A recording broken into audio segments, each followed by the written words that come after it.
Abkhazia terletak di pesisir timur Laut Hitam, antara Rusia dan Georgia dan menempati wilayah seluas lebih dari 8.000 km persegi.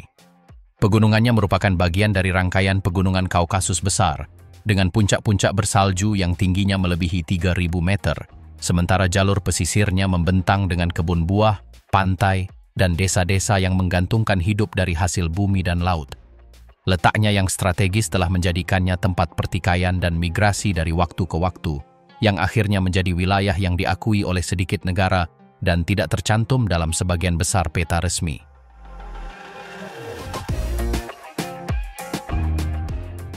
Di wilayah kecil ini terdapat lebih dari 130 danau glasial, mata air mineral dengan komposisi unik, gua-gua yang mencapai kedalaman ekstrim, dan garis pantai yang airnya menjadi tidak dapat dihirup hingga kedalaman lebih dari 200 meter karena keberadaan gas hidrogen sulfida.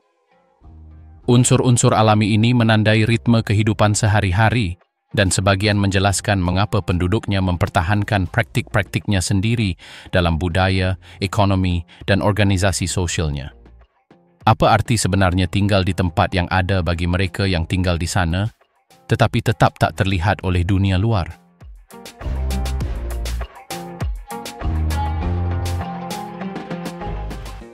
Tanah batu, air, dan ketinggian. Lanskap tersembunyi Abkhazia. Wilayah Abkhazia membentang di tepi barat laut Kaukasus Selatan, di mana batas utara dan barat lautnya pertama-tama mengikuti aliran Sungai Psou dan kemudian garis tinggi yang memahkotai pegunungan Kaukasus besar, memisahkannya dari wilayah Krasnodar dan Stavropol di Rusia. Di sebelah timur, batas-batas tersebut melintasi punggung bukit yang memisahkan Abkhazia dari wilayah Svaneti dan cabang selatan pegunungan Khordor, kemudian menurun di sepanjang hilir Sungai Inggur, tempat dimulainya wilayah Mingrelia yang sudah berada di dalam wilayah Georgia. Di sebelah selatan, seluruh negeri menghadap Laut Hitam. Bentuknya yang memanjang membentang dari barat laut ke tenggara sekitar 170 km dan dari selatan ke utara tidak lebih dari 66 km. Luas wilayahnya hampir 8.700 km persegi. Dari garis pantai hingga puncak utara, medannya semakin terjal, berubah menjadi batu dan salju murni. Ini adalah tanah pegunungan yang sesungguhnya, hampir tanpa dataran, dan barisan pegunungannya menurun seperti ombak yang membeku di batu hingga mendekati laut. Dari dataran tinggi, jika dilihat dari bawah, kita dapat melihat bagaimana punggung bukit tersusun sejajar, menurun berlapis-lapis menuju lembah. Pegunungan berbatu ini diapit oleh perbukitan dan lereng terjal yang lebih jauh ke selatan, berubah menjadi jalur pantai yang rendah dan subur. Di bagian barat negara ini, dataran hanya tampak di muara sungai, tetapi di sebelah timur ibu kota, dataran tersebut melebar dan menjadi zona yang berkesinambungan, mencapai depresi Samurzakan di dekat perbatasan timur. Secara keseluruhan, negara ini dapat dibagi menjadi 4 zona longitudinal. Satu didominasi oleh pegunungan Kaukasus utama, yang lain di mana lembah-lembah yang dalam dan perbukitan yang tajam bergantian. Sepertiganya berupa perbukitan yang bertindak sebagai transisi, dan yang terakhir membentuk dataran di tepi laut, dengan wilayah seperti Tsandripsh, Gudauta, Abziwa, dan Gal. Di pegunungan ini, beberapa ketinggiannya melebihi 3.500 meter, seperti Gunung Khwarikhra di timur. Lebih jauh ke bawah, lembah-lembah yang terbentuk oleh gletser purba terbuka, seperti lembah Chialta atau Sak'en, yang dilalui beberapa sungai, termasuk Khordor.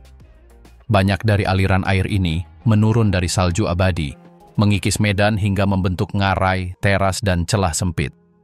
Ngarai-ngarai yang dalam selalu digunakan untuk menyeberang dari satu sisi pegunungan ke sisi lainnya, meskipun banyak dari celah ini tertutup salju hampir sepanjang tahun. Hanya beberapa, seperti Kalukhor, yang memungkinkan transit yang sering, terutama dengan berjalan kaki atau menunggang kuda. Di Abkhazia Barat Laut, terdapat 2 blok batu kapur raksasa, satu di wilayah Gagra dan yang lainnya di Masif Bizib, dengan ketinggian sekitar 2.600 meter. Di wilayah yang didominasi batu kapur ini, gua-gua raksasa telah terbentuk oleh erosi air selama berabad-abad. Yang paling terkenal adalah Gua Afon, dengan beberapa tingkat yang terbuka untuk umum, yang jika digabungkan memiliki volume hampir 1,5 juta meter kubik. Gua-gua lainnya, seperti yang dikenal sebagai gua salju, mencapai kedalaman hingga 1.300 meter. Abkhazia juga memiliki salah satu jaringan air permukaan terpadat di wilayah tersebut. Terdapat puluhan sungai, banyak di antaranya bersumber dari gletser atau mata air pegunungan. Yang paling deras adalah Kaodor, yang mengalir melalui medan berkapur dan kawasan hutan lebat, dengan pepohonan yang meliuk dari satu sisi ngarai ke sisi lainnya. Airnya yang bersih digunakan di berbagai wilayah negara, dan cekungannya lebih besar daripada sungai lokal lainnya. Sungai Gumista, Aapsta, Galitsga, dan Bizip juga patut diperhatikan. Diperkirakan total volume air tawar yang mengalir melalui semua sungai Abkhazia melebihi 13 km kubik per tahun. Lebih dari 300 mata air mineral telah tercatat di seluruh negeri, banyak di antaranya memiliki sifat-sifat unik. Beberapa mengandung sulfur, yang lainnya mengandung karbonat atau klorin. Mata air mineral ini tersebar di daerah-daerah seperti Awadhara, Zvandripsh, Basla, dan Teko Archal. Terdapat mata air yang menyembur begitu kuat dari bebatuan hingga membentuk aliran air utuh. Salah satu yang paling mengesankan adalah Reproa di Gagra, yang hanya mengalir 20 meter sebelum bermuara ke laut, menjadikannya salah satu sungai terpendek di dunia. Terdapat juga mata air Mechishta dan Danau Biru, keduanya di wilayah Bizip. Selain sungai-sungai tersebut, terdapat lebih dari 130 danau di dataran tinggi. Banyak di antaranya terbentuk oleh gletser purba atau longsor yang menutup seluruh lembah. Beberapa terletak di zona rekahan tektonik dan sangat dalam. Lainnya berada di daerah berkapur dan merupakan danau karst. Terdapat juga rawa, lahan basah, dan daerah berawa di sepanjang dataran pantai.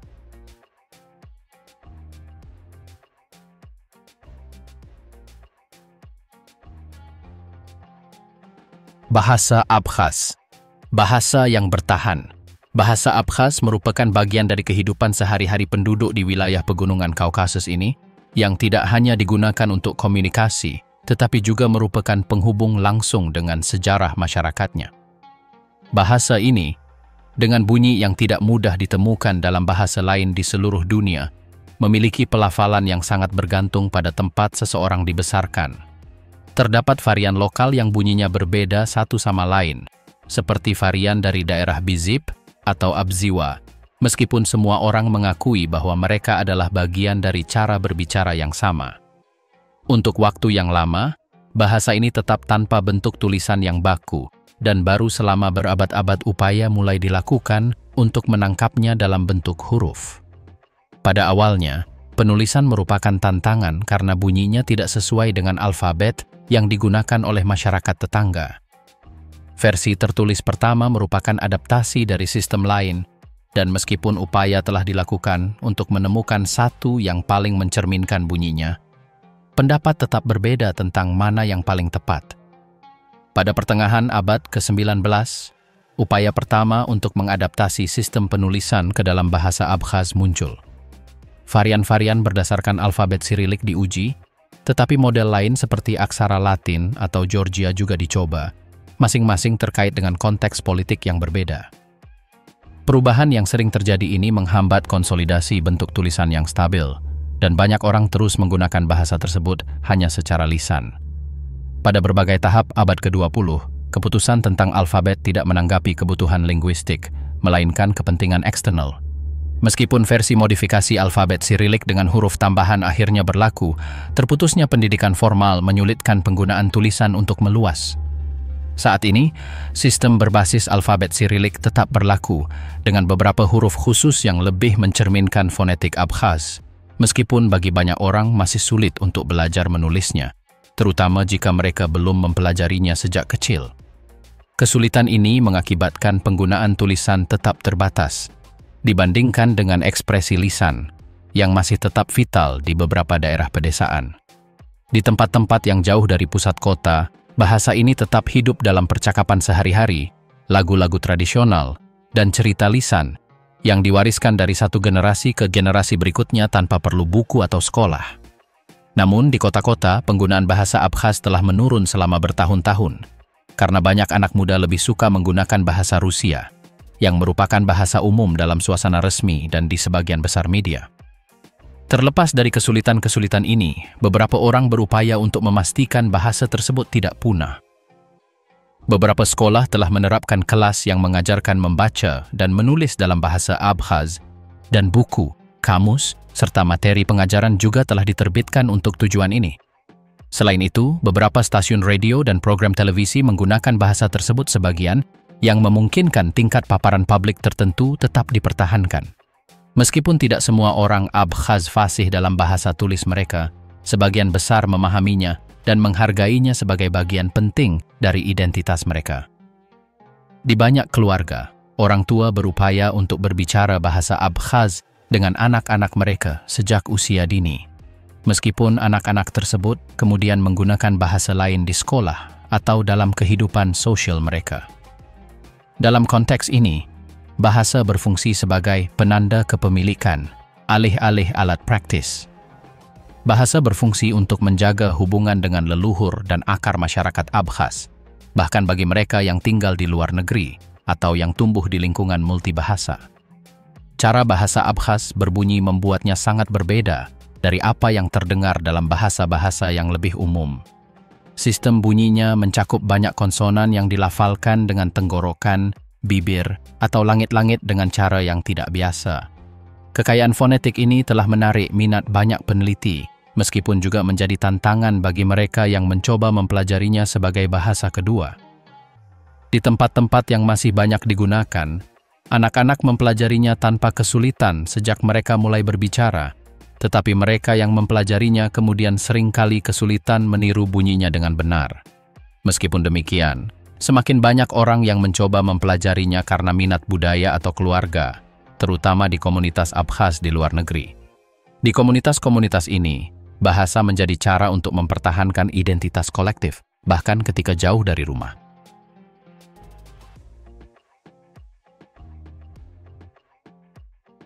Seiring berjalannya waktu, bahasa Abkhaz mengalami periode-periode di mana bahasa tersebut kurang mendapat perhatian publik, ditandai oleh keputusan-keputusan yang tidak selalu menanggapi kebutuhan penuturnya. Dalam beberapa periode, pengajaran dan penyebarannya didorong, sementara di periode lain, bahasa asing lebih diutamakan. Kurangnya kontinuitas ini mengganggu transmisi formalnya dan meninggalkan kesenjangan antar generasi. Meskipun demikian, bahasa tersebut berhasil bertahan dan lestari di banyak keluarga, terutama mereka yang tinggal di luar pusat-pusat kekuasaan utama. Setelah runtuhnya Soviet, ada upaya untuk memulihkan apa yang telah hilang.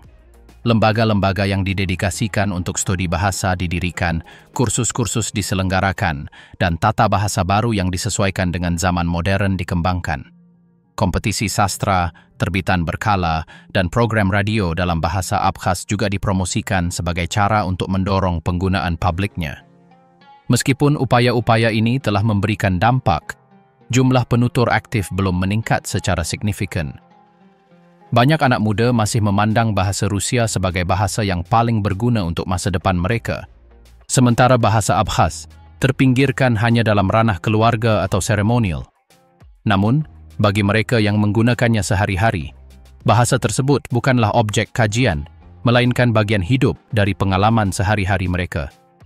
Bahasa tersebut hadir dalam kata-kata yang mereka gunakan untuk saling menyapa, dalam nasihat para tetua, dalam lagu-lagu yang dinyanyikan dalam pertemuan keluarga, dan dalam cerita-cerita yang dibagikan pada malam-malam musim dingin di sekitar api unggun.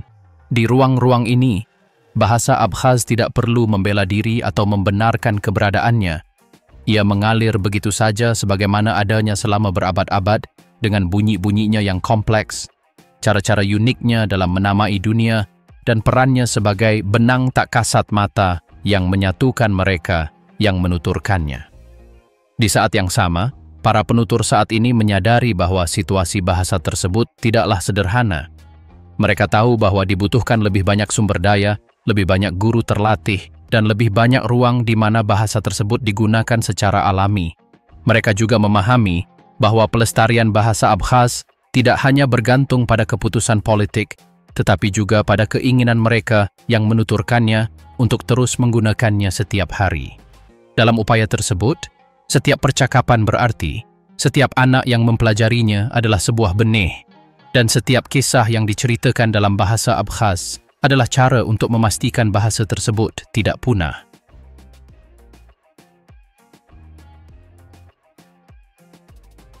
Antara dewa, salib, dan mata air. Spiritualitas yang masih bernafas. Ketika orang Abkhazia ditanya tentang agama mereka, jawabannya cenderung beragam. Beberapa mengidentifikasi diri sebagai Kristen Ortodoks, yang lain sebagai Muslim Sunni, tetapi semuanya mempertahankan praktik-praktik yang berasal dari zaman kuno, jauh sebelum kedua agama ini. Selama berabad-abad, kepercayaan tradisional tidak lenyap dengan kedatangan agama-agama baru, melainkan bercampur dengannya. Oleh karena itu, meskipun agama Kristen diperkenalkan pada abad ke-6 dan Islam datang kemudian bersama Ottoman, ritual-ritual yang berkaitan dengan alam, leluhur, atau tempat-tempat suci tidak pernah sepenuhnya ditinggalkan. Perpaduan ini menciptakan pemahaman lokal tentang agama yang tidak mudah disesuaikan dengan label eksternal, di mana menghadiri gereja atau mengikuti sholat Islam bukanlah hal yang mendefinisikan keyakinan mayoritas.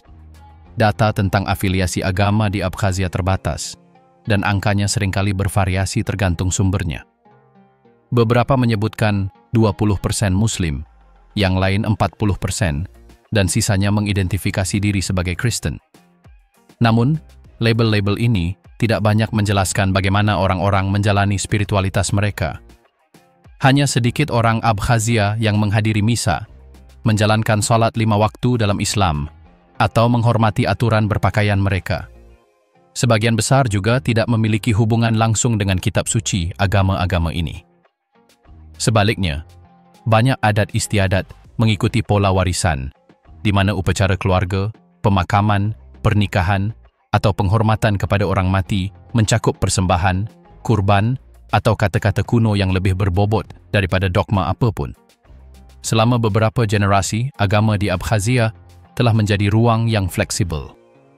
Satu keluarga dapat memiliki anggota yang menyebut diri mereka Kristen dan yang lainnya yang mengidentifikasi diri sebagai Muslim tanpa menimbulkan konflik. Yang penting biasanya adalah rasa hormat kepada orang yang lebih tua, ritual bersama, dan hubungan dengan leluhur. Toleransi ini disebabkan oleh fakta bahwa baik Kristen maupun Islam, ketika mereka tiba, tidak dipaksakan dengan kekerasan atau dengan tuntutan untuk meninggalkan kepercayaan sebelumnya. Penduduk setempat mengambil apa yang tampaknya cocok dan meninggalkan sisanya. Pilihan ini memungkinkan mereka untuk mempertahankan identitas mereka sendiri dalam kerangka yang lebih luas. Secara historis, agama Kristen datang ke Abkhazia sebagai bagian dari pengaruh Bizantium. Pada abad keempat, sudah terdapat komunitas Kristen di wilayah seperti Pitiunt, dan uskup mereka berpartisipasi dalam konsili Nicea yang terkenal. Seiring waktu, gereja-gereja dibangun, keuskupan dibentuk, dan struktur keagamaan yang lebih formal pun dikonsolidasikan. Beberapa gereja ini masih ada dan memiliki prasasti dalam bahasa Yunani, Georgia, dan bahasa lainnya. Pada abad ke-10, kendali secara bertahap bergeser dari Bizantium ke dunia Georgia, yang menyebabkan perubahan dalam teks liturgi dan hierarki gereja. Kemudian, seiring dengan pengaruh Ottoman di wilayah tersebut, Islam mulai menyebar, terutama di kalangan elit, meskipun tidak pernah sepenuhnya menggantikan keyakinan sebelumnya. Islamisasi berlangsung lambat dan tidak merata. Beberapa bangsawan berpindah agama karena kepentingan politik atau di bawah tekanan langsung. Salah satu contohnya adalah Pangeran Shervashidze Chachba, yang masuk Islam pada abad ke-18 setelah Turki menghancurkan sebuah situs ziarah Kristen. Namun, bahkan mereka yang masuk Islam tetap mempertahankan adat istiadat tradisional seperti minum anggur dan makan daging babi. Mereka juga berpartisipasi dalam perayaan-perayaan Kristen seperti Paskah dan merayakan Ramadan bersamaan dengan Prapaskah. Perpaduan ini tidak dipandang sebagai kontradiksi, melainkan sebagai bagian dari cara Abkhazia mengintegrasikan hal-hal baru tanpa meninggalkan tradisi mereka sendiri. Ketika Rusia menguasai Abkhazia pada abad ke-19, kekristenan Ortodoks dihidupkan kembali sebagai simbol otoritas kekaisaran. Gereja-gereja dipulihkan, keuskupan lokal dibentuk, dan ribuan orang dibaptis. beberapa pemimpin Muslim terpinggirkan dan praktik Islam dilarang di wilayah-wilayah tertentu. Namun, banyak ritual tradisional tetap berlanjut. Upacara-upacara diadakan di hutan-hutan suci, persembahan diberikan kepada roh-roh yang dikenal, dan setiap kelompok memiliki tempat ibadahnya sendiri yang mereka kunjungi setahun sekali. Di banyak desa, masih terdapat para tetua yang tahu cara melaksanakan ritual, meskipun mereka tidak lagi resmi menjadi bagian dari gereja atau masjid manapun. Pemakaman, hari-hari penghormatan bagi orang yang telah meninggal, dan kunjungan ke tempat-tempat suci tetap menjadi bagian dari kehidupan masyarakat, bahkan ketika praktik-praktik keagamaan diturunkan ke ranah domestik. Meskipun tidak lagi diungkapkan secara publik, praktik-praktik tersebut tetap berfungsi sebagai ikatan kolektif.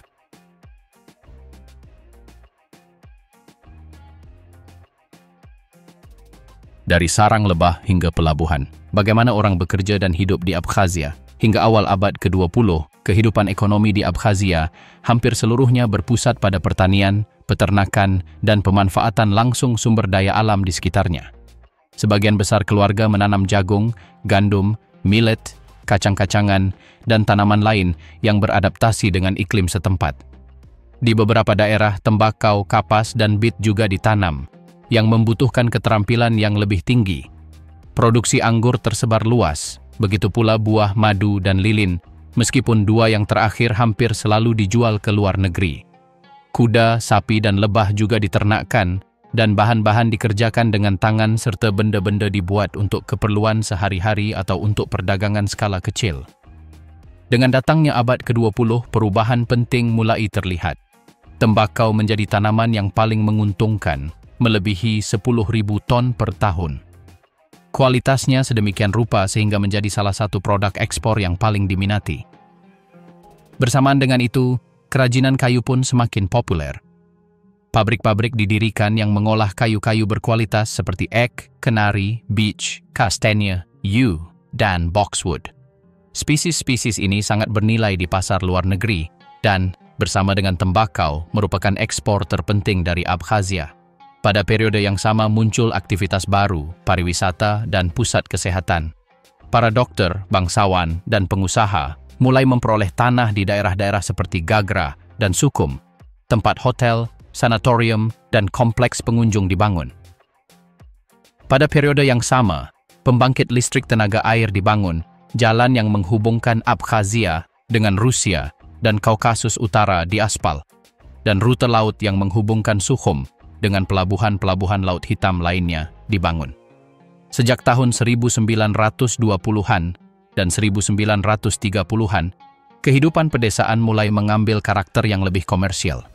Perkebunan teh dan tanaman tahunan seperti jeruk dan minyak sayur dipromosikan. Eksplorasi mineral juga dimulai, dan fasilitas medis baru dibangun. Pada tahun 1930-an, Taqwa Archal didirikan, sebuah kota pertambangan yang kemudian menjadi pusat industri utama wilayah tersebut. Pada masa itu, industri menyumbang lebih dari sepertiga total perekonomian, dan kota-kota mulai berkembang. Dari tahun 1950-an hingga runtuhnya Uni Soviet pada tahun 1990-an, Abkhazia mengalami periode transformasi besar.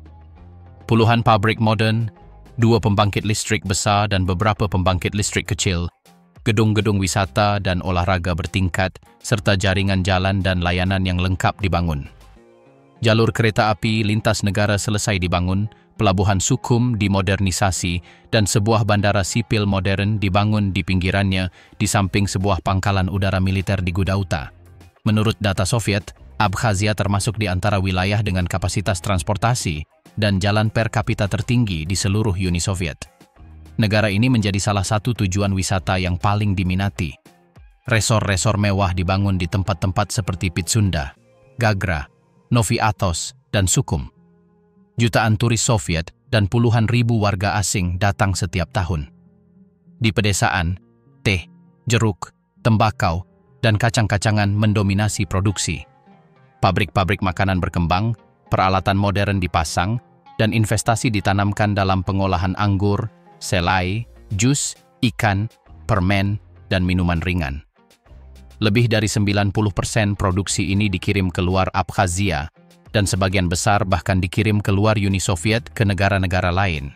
Namun, wilayah ini tetap bergantung pada ekspor asing untuk beberapa produk penting seperti bahan bakar, mesin, transportasi, biji-bijian, mentega, gula, dan kentang. Meskipun demikian, standar hidup di Abkhazia tinggi dibandingkan dengan rata-rata Soviet, hanya dilampaui oleh republik-republik Baltik dan beberapa ibu kota. Keunggulan ini disebabkan oleh iklim, faktor politik, dan lokasinya yang strategis di tepi laut. Selama era Stalinis, Abkhazia diintegrasikan ke dalam strategi pembangunan yang lebih luas yang diimplementasikan dari Tbilisi. Investasi di bidang infrastruktur, pariwisata, dan pertambangan merespons keputusan yang dibuat di luar wilayah tersebut, dan implementasinya menyebabkan peningkatan berkelanjutan dalam jumlah pekerja asing. Seiring waktu, gerakan ini mengubah komposisi penduduk di beberapa daerah, menimbulkan ketegangan yang masih diingat hingga kini.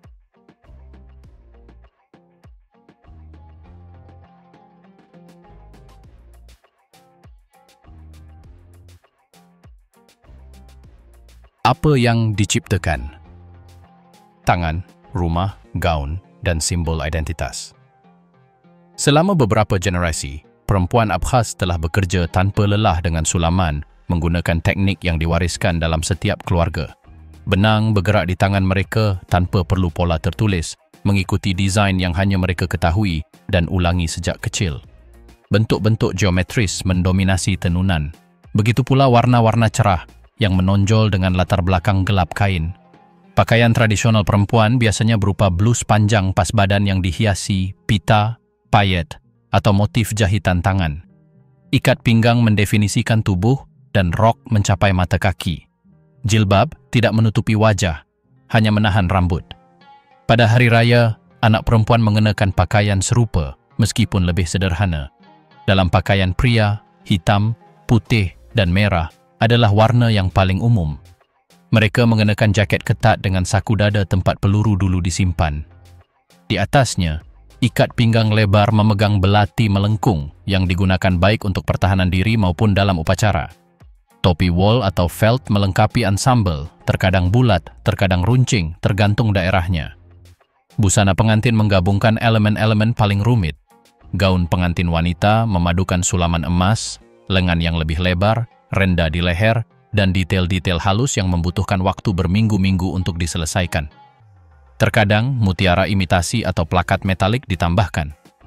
Gaun pengantin pria mengulangi gaya formalnya.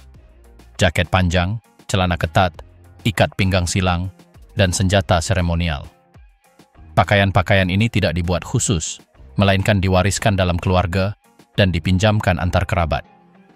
Alat tenun tradisional masih aktif di beberapa desa, terutama di daerah pegunungan di mana akses ke pakaian industri masih terbatas. Banyak perempuan bekerja di rumah dan menjual hasil bumi mereka di pasar lokal.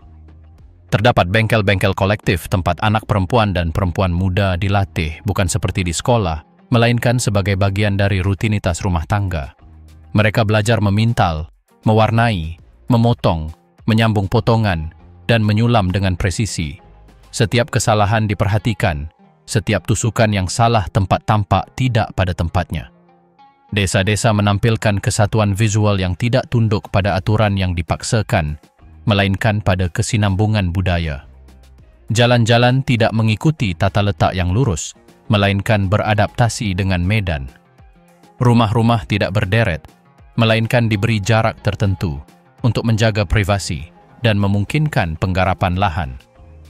Di desa-desa dataran, terdapat lebih banyak ruang, sementara di daerah pegunungan, rumah-rumah dikelompokkan di teras. Gereja desa atau bangunan komunal biasanya berada di tengah, tetapi tidak menonjol. Pemakaman berada di tepi, seringkali di antara pepohonan. Makam-makam tersebut memiliki nisan batu berukir, beberapa bertuliskan bahasa Abkhaz, yang lainnya berbahasa Rusia atau Georgia. Simbol-simbol keagamaan bervariasi menurut keluarga, tetapi salib sederhana, relief bunga, atau gambar tangan yang tergenggam mendominasi. Beberapa makam menampilkan potret keramik atau ukiran adegan dari kehidupan almarhum. Biara-biara kuno, seperti Bedia atau New Athos, mengungkapkan dimensi lain dari seni Abkhaz. Dinding batu kapurnya menampilkan relief yang menggabungkan figur manusia, hewan, dan simbol-simbol keagamaan. Kubah bundar, arkade ganda, dan kepala candi berukir mencerminkan ciri khas gaya Kaukasus. Meskipun banyak lukisan dinding telah hilang, fragmen fresko yang menggambarkan adegan-adegan keagamaan, busana liturgi, dan motif bunga masih tersisa di beberapa kapel. Warna merah tua, biru tua, dan emas lembut adalah warna yang paling umum digunakan. Kolom-kolom interior tidak bersifat ornamen melainkan structural, dan ruangnya ditata mengelilingi altar setengah lingkaran. Di beberapa biara, ritual masih dirayakan, terutama pada hari raya keagamaan penting. Para biarawan tinggal di sel-sel kecil, tanpa fasilitas modern, dan menjalankan jadwal kuno doa, keheningan, dan kerja fisik. Penduduk setempat mengunjungi tempat-tempat ini lebih karena rasa hormat daripada pengabdian, meskipun banyak yang masih membawa lilin, meninggalkan persembahan, atau menyentuh batu sebagai isyarat simbolis.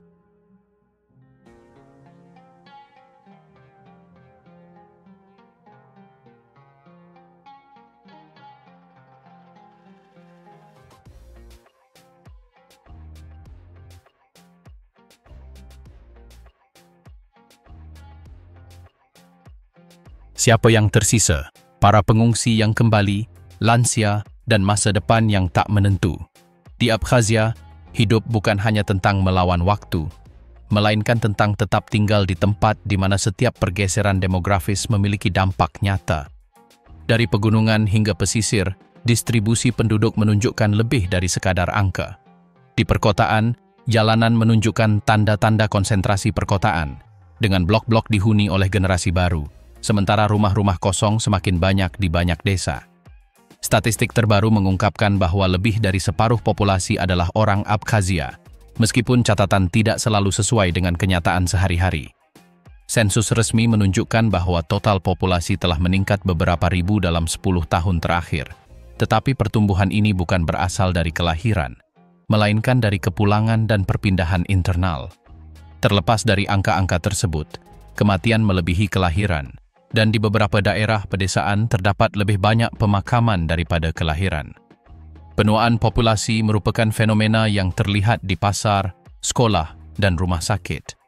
Pemerintah telah berupaya melawan tren ini dengan mendorong kepulangan warga Abkhazia dari luar negeri, terutama dari Turki, Suriah, Yordania, dan negara-negara lain tempat komunitas-komunitas tersebar.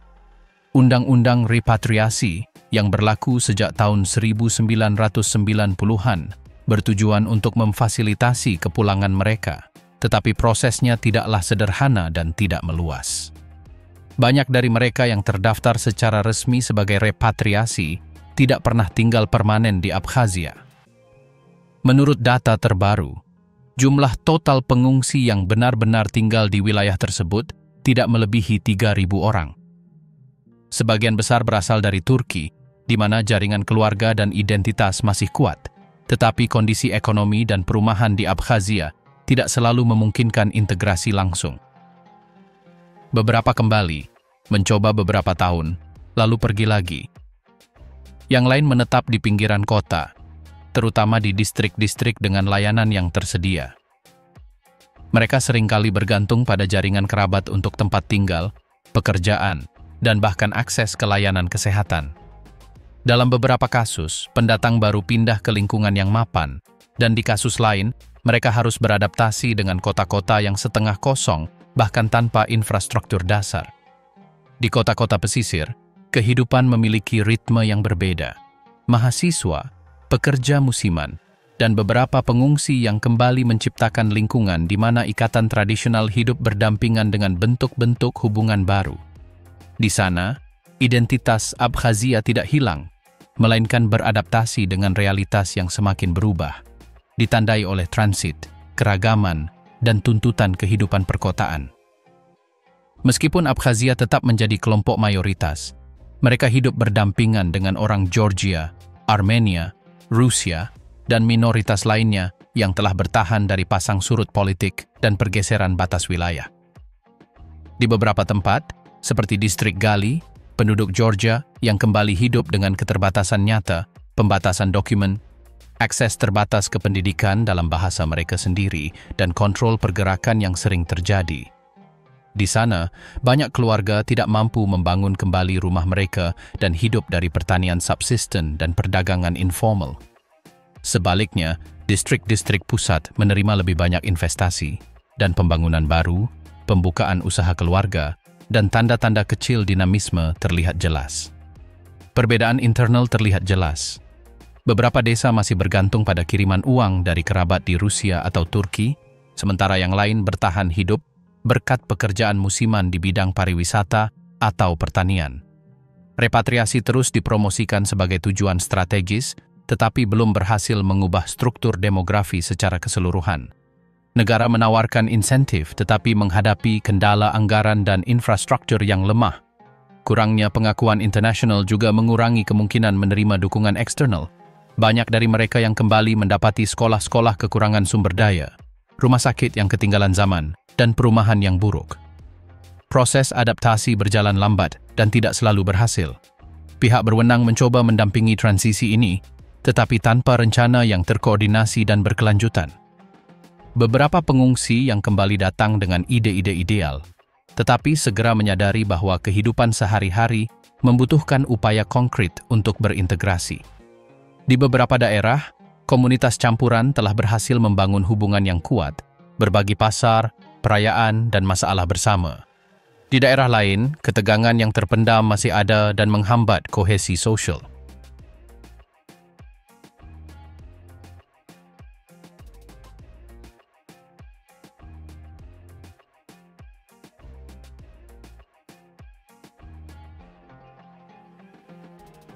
Data resmi menunjukkan bahwa populasi pekerja masih mewakili lebih dari separuh populasi secara keseluruhan.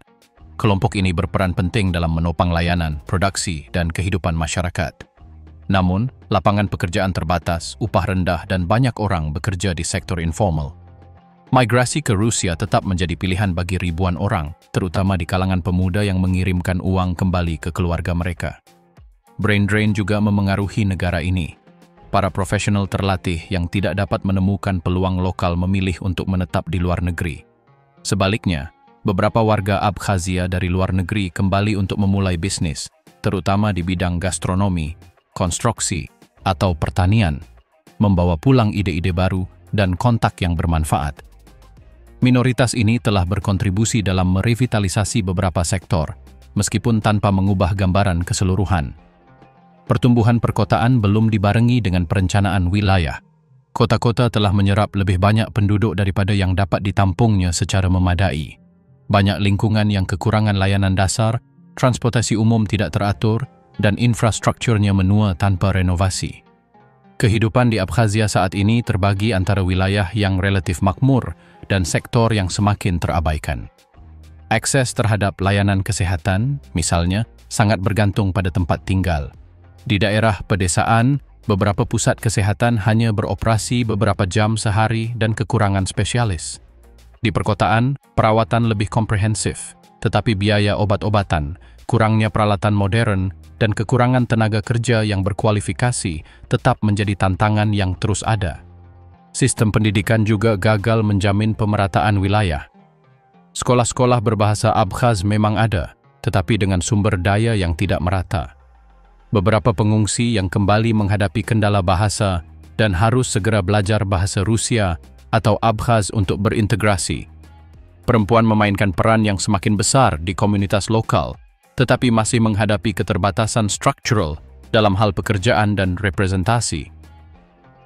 Dalam konteks saat ini, setiap keluarga membuat keputusan migrasi atau reproduksi berdasarkan kondisi tertentu, perumahan, akses ke layanan, dan jaringan sosial. Keputusan-keputusan ini, yang jumlahnya ribuan, membentuk Abkhazia yang kita huni saat ini.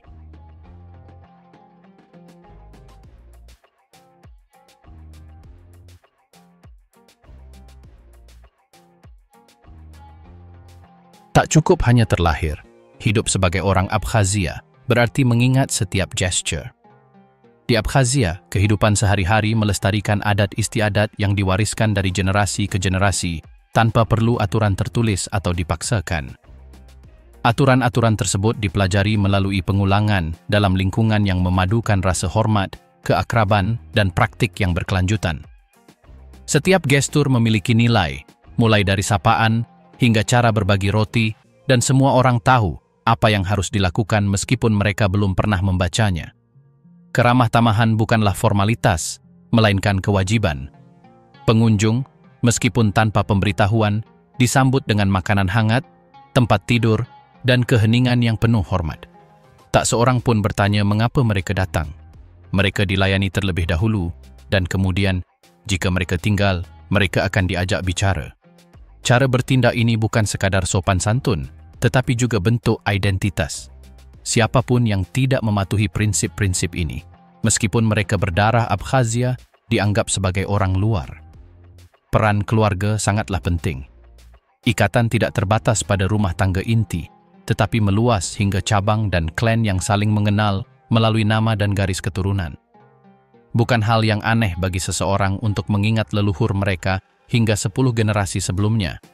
Bukan karena minat silsilah, tetapi karena itu adalah bagian dari cara mereka hidup di dunia. Para tetua memiliki tempat istimewa, bukan hanya karena usia mereka, tetapi juga karena kenangan yang mereka bawa. Perkataan mereka tidak dipertanyakan, dan kisah mereka tidak disela. Keputusan-keputusan penting biasanya melalui mereka, dan meskipun mereka tidak selalu turun tangan, kehadiran mereka berpengaruh. Di banyak desa, Dewan Tetua masih berperan sebagai penengah konflik, menyelenggarakan perayaan, dan mengatur perilaku yang dapat diterima. Festival dan ritual melestarikan struktur kuno. Kelahiran seorang anak membutuhkan langkah-langkah tertentu, seperti pemilihan seorang wali baptis yang akan mewakili anak tersebut di depan umum. Ini tidak dipilih secara acak. Seseorang yang berpengalaman, dihormati, dan memiliki penilaian yang baik akan dicari. Wali baptis ini akan berbicara atas nama anak tersebut dalam upacara-upacara mendatang dan akan bertanggung jawab atas perilaku mereka. Dalam pernikahan, meskipun bentuknya telah berubah, tradisi negosiasi antar keluarga tetap ada, di mana tidak hanya kesepakatan tentang pernikahan, tetapi juga rasa saling menghormati. Dalam beberapa kasus, tarian ritual dan hidangan khusus masih dipraktikkan, menandai persatuan bukan hanya dua orang, tetapi juga dua keluarga. Pernikahan dirayakan sebagai acara kolektif, alih-alih intim, dan dapat berlangsung selama beberapa hari. Kuliner Abkhaz tidak kehilangan cita rasa aslinya. Meskipun bahan-bahan modern telah hadir, hidangan masih disiapkan secara perlahan dan dengan teknik yang dipelajari di rumah. Ajika, pasta pedas yang terbuat dari herba dan rempah-rempah, menemani hampir setiap hidangan. Keju buatan sendiri, pai isi, sup domba, semur kacang, dan minuman fermentasi merupakan bagian dari menu harian. Anggur buatan sendiri, yang lebih kuat daripada anggur komersial, disajikan kepada para tamu dalam gelas-gelas kecil dan tidak pernah diminum tanpa bersulang. Setiap bersulang hampir seperti pidato, mengenang leluhur, mendoakan kesihatan mereka yang hadir, dan menyebut nama tanah. Dalam kehidupan pedesaan, banyak rumah masih dibangun dengan kayu lokal, dengan atap miring dan ruang asap terbuka. Tidak ada desain yang acak. Segala sesuatunya merespons hujan, angin, dan penggunaan bersama. Teras-teras luas digunakan untuk berkumpul, sementara dapur luar ruangan digunakan untuk menghangatkan diri di musim panas. Sekolah-sekolah, meskipun sederhana, mengajarkan aspek akademik dan budaya. Tarian rakyat, dengan langkah cepat dan gerakan lengan yang kaku, masih dipraktikkan dalam kelompok-kelompok pemuda. Di Abkhazia, kehidupan tidak ditopang oleh institusi-institusi yang kuat atau sistem tertulis, melainkan oleh praktik-praktik yang bertahan dalam ujian waktu tanpa perlu dideklarasikan. Yang menyatukan negara bukanlah model keagamaan, satu bahasa, atau ekonomi yang kuat, melainkan kegigihan bentuk-bentuk keseharian yang mengatur perilaku tanpa memaksakannya. Di rumah, ladang, pemakaman, dapur, dan bengkel, cara hidup di dunia diulang setiap hari yang tidak berusaha memaksakan diri maupun mengalah. Keberlanjutan tanpa tontonan ini, yang dijalin ke dalam gestur-gestur kecil dan aturan tak tertulis, adalah yang mendefinisikan Abkhazia bagi mereka yang tetap tinggal di sana.